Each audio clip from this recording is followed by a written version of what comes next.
для того, чтобы найти каких-то сотрудников для нашего банка, это очень хорошая возможность, и как и для студентов, точно так же для нас, потому что наши открыты и офлайн работы, да, и для онлайн работы.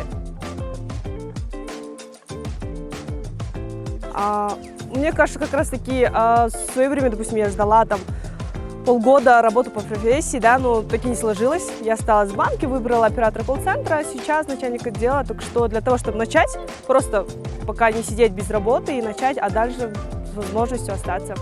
7 лет работаю беспрерывно в банке, обожаю, люблю его. Для нас это знание 2 языков, казахский и русский, ноутбук, компьютер, домашний интернет, наушники с микрофоном и желание работать.